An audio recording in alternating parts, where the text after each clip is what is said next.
everyone, I'm Mansi Chauhan and today I'm gonna show you how I made my first sensor guided robot.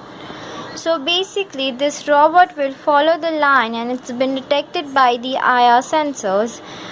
I have used the Arduino Uno motor driver, 2 DC motors and battery to charge it up.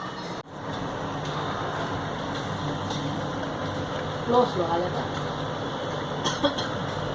आसमा बन.